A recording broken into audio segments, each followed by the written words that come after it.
Welcome to Season 2, Episode 6 of Darkest Night. Again, go to our store, buy some ladies' crop tops, buy an iPhone case, buy Johnny's book. What's it called? The Caretaker's Eye. And you can also buy our spice line that goes incredibly well with our sponsor. I'd like to talk about Blue Apron. It's the #1 fresh ingredient and recipe delivery service in the country. Blue Apron's mission is to make incredible home cooking accessible to everyone. Blue Apron achieves this by supporting a more sustainable food system, setting the highest standards for ingredients, and building a community of home chefs. So support our sustainable food system by supporting Blue Apron. Shush! Blue Apron has some of my favorite meals coming up. A warm smoked trout, asparagus salad with fingerling potatoes and garlic croutons. And an elote-style vegetable tostada with summer squash, poblano peppers, and cilantro rice. Now, not all ingredients are created equal. Fresh, high-quality ingredients make a real difference, so it's important to know where your food comes from. And realistically here, these are really, really, really great meals. And they're all for less than $10 per person per meal. Check out this week's menu and get your first 3 meals free with free shipping by going to blueapron.com/darkestnight. You'll love how good it feels and tastes to create incredible home-cooked meals with Blue Apron, so don't wait. That's blueapron.com/darkestnight. Roth Lobdow Center for Advanced Research. Project Cyclops, Day 15, about to begin. Entering the laboratory now. Dr. Ricketts. Hello, Katie. You're late. I'm sorry. I had to run an errand, but better late than never, right? Tardiness is a fool's excuse for laziness. Of course. My mistake. That's the easiest concession I've gotten out of you thus far. Something wrong? What? No. Why would something be wrong? No reason. Anyway, ready to get to work? Always. Whoa. That's a mangled head. Yes, but it's only one good eye that we need. Project Cyclops, trial 7 Zeta 5. Timestamp is registering correctly. Initiating playback in 3, 2, 1. Initiate.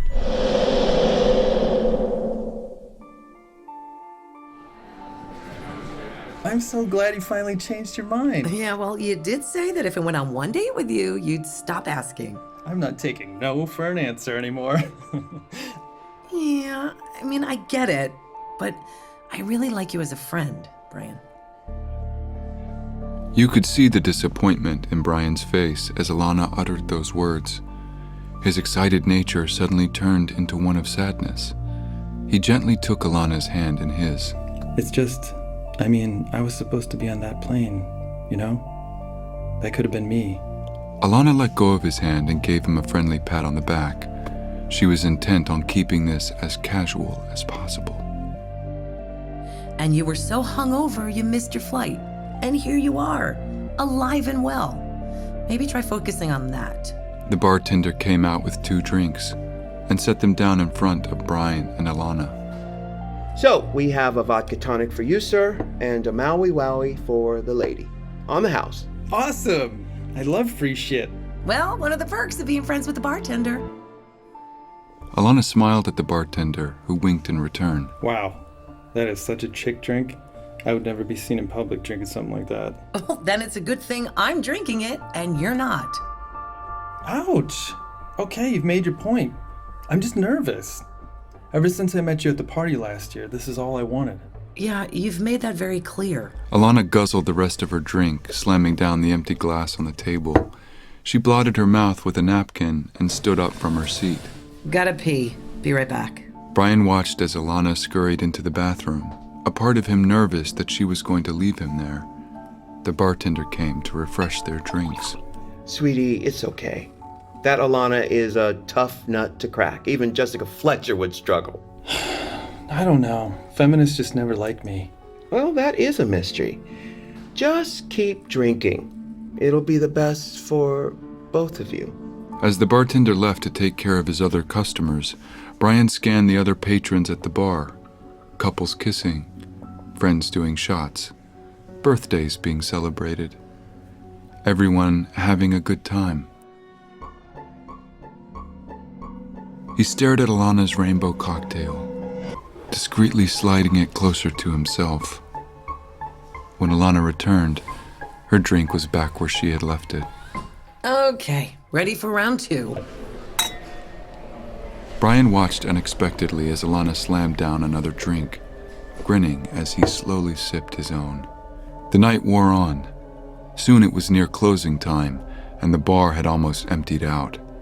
Alana had a few empty glasses in front of her and was propping her head up on her arm as she and Brian chatted and laughed together. I didn't mean to. It was an accident. How do you accidentally shoplift? Because I was 13 in a mall and I had a million other bags, so the earrings just fell into one of them as I was browsing. That sounds like an excuse a 13-year-old would give. But it's true, though. I even went back to the store and returned them. Seriously? Okay, maybe not. Aha! But I wanted to. I was just embarrassed. I thought that if I went back and tried to explain, they wouldn't believe me. Like you, just now. Alana pulled out her phone and checked the time. She let out a yawn and scanned the empty bar. Oh, I guess it's pretty late. Alana got up unsteadily from her stool. Brian quickly caught her before she fell. Whoa, we should get you home. Come on, I got you.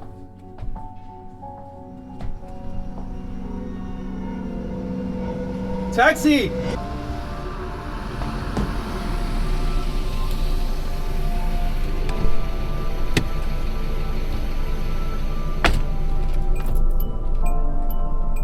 Carson Central, please.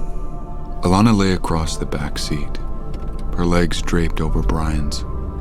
Now she was practically incoherent, singing softly to herself. Are you okay? I'm gonna get you home, okay? Run away. Thanks. You're a good sound. Alana barely edged out the words before she seemed to pass out. Brian shook her gently. Alana. Silence. Brian looked at Alana's legs that hung so limply over his. He knew what this drug did to his prey. He knew that she couldn't move, couldn't speak, but she could still hear him. She was fully aware and awake inside her own mind, but could do nothing. A prisoner. But the next day, she wouldn't remember a thing. It was practically a victimless crime. Brian's eyes moved to the bottom of her short white dress. He moved the fabric away, exposing her underwear. He eyed the cabbie, who was focused on the road, listening to the soft static of his radio. Shh, shh. It's okay. Brian slid his hand up Alana's thigh until it disappeared beneath her dress. We're gonna have some fun. After a bit of a drive, the cabbie pulled up in front of Alana's apartment. Brian handed the taxi driver some cash. Slinging Alana over his shoulder, Brian carried her to the front door of the apartment building, which was wide open. Are you sure this is where you live? Alana couldn't respond. Oh, right. Brian dug around in her purse until he found her keys. One was engraved with the number 7. Looking up at apartment 7 at the end of the hall, Brian carried Alana down the dimly lit hallway, which seemed to stretch on forever. They eventually made it to her apartment door, which was thick and made of steel.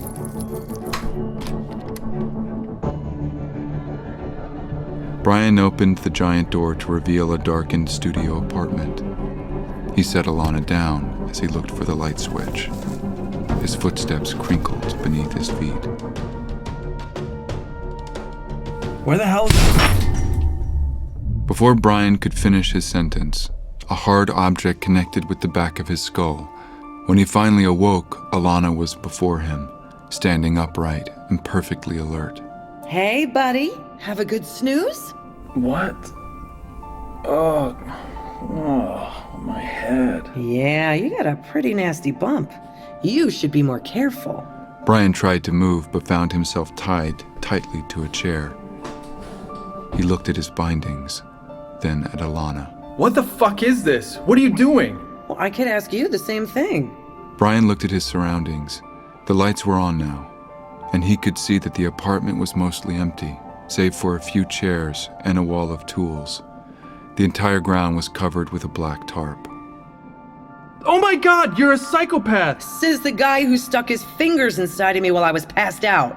Well, while you thought I was passed out. Fuck! Alana, I'm sorry. If this is about that, I'm really sorry, okay? I'm drunk. I'm stupid. I don't know what I'm doing. Please, don't do anything crazy. Alana walked to her wall of tools. She picked up a few, a saw, a large knife, a hammer, and set them down on a nearby tray, which she then wheeled over to her captive. You know what's funny about Rohypnol? That roofie you gave me? I actually take it regularly for my anxiety and insomnia, which is why I never drink. But I saw you! Drink a Maui Wowie? That was just a regular smoothie with a stupid name. Now, sometimes they have rum in them, but my bartender would never. You should have tried it. You probably would have figured out that there's no alcohol in them. But that's okay, at least you still looked super manly. Alana took a small plastic bag out of her purse.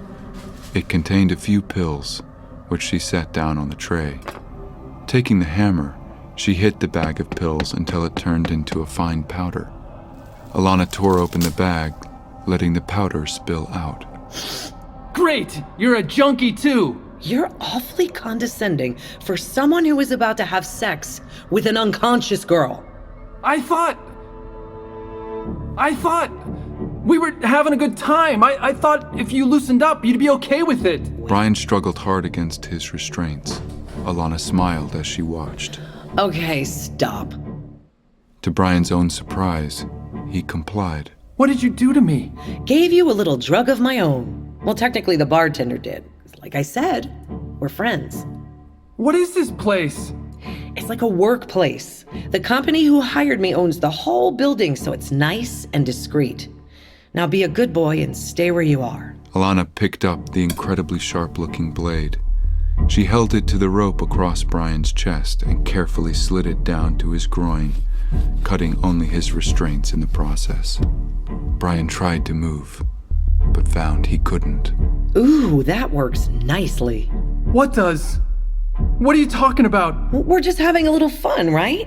Alana held out the knife in front of Brian. Here. He looked at it, uncertain, then back to her. Go ahead, take it. He obeyed. Put your hand on this tray. He did. Now stab it.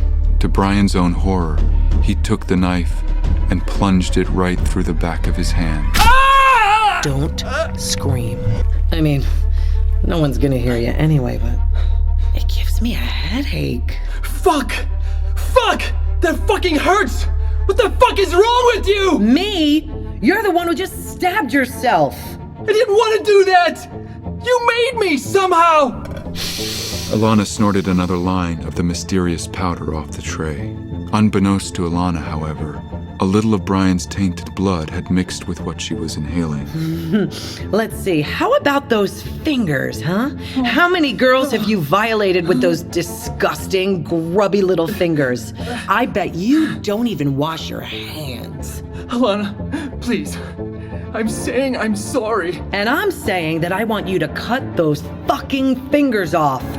Now. Brian took the knife and pressed the blade into his index finger.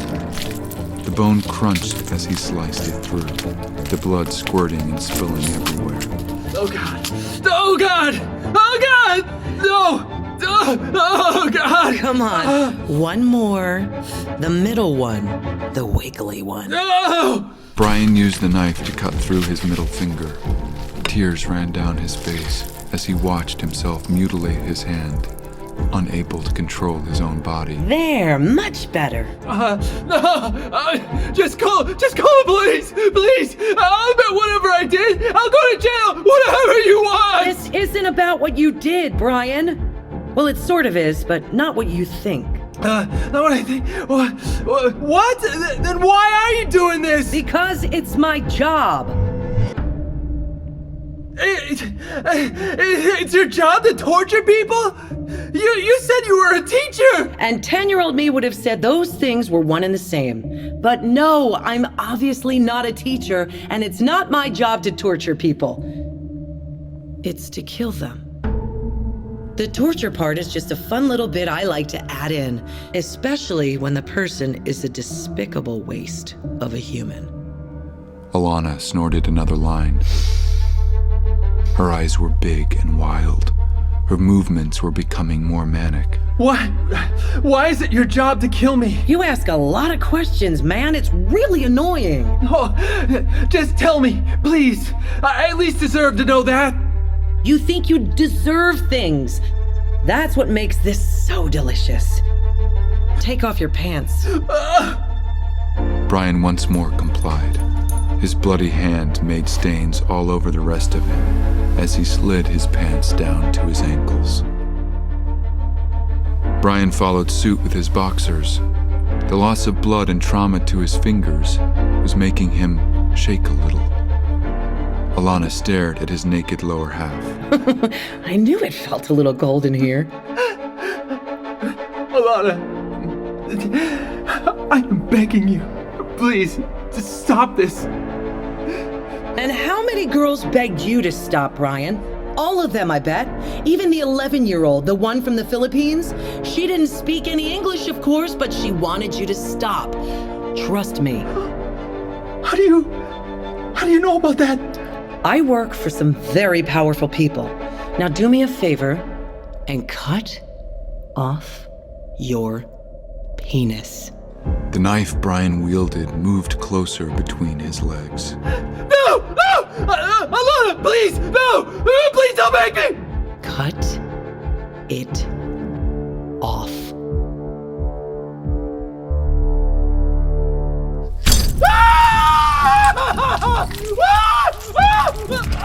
Brian cut off his own penis, which fell limply to the ground. Please, don't make me keep doing this. Please, don't make me keep doing this. Just kill me. Just kill me. You know what the kicker is? You should have been dead already. But you're the one who missed your flight, remember? Drinking too hard the night before with the boys, hitting that campaign trail pretty hard. You fucking loser. You were supposed to be on that plane. This is all your fault. The plane? Was it an accident? There are no accidents in politics. Let's just say Senator Carlisle's re-election team really didn't feel like working too hard this time around. Killing your opponent mere weeks before the election makes your victory much more certain now, doesn't it? You chose the wrong side to play for, as did the rest of your team. Only they got a quick, easy death. And you made me cancel my Saturday plans. So Carlisle sent you to do this? Not exactly, but an associate of his. Alana shoved Brian, and he fell backwards into his seat. I'm tired of you standing. Pick up that saw. With the knife still in his now 3-fingered hand, Brian picked up the saw with the other. Cut off your leg.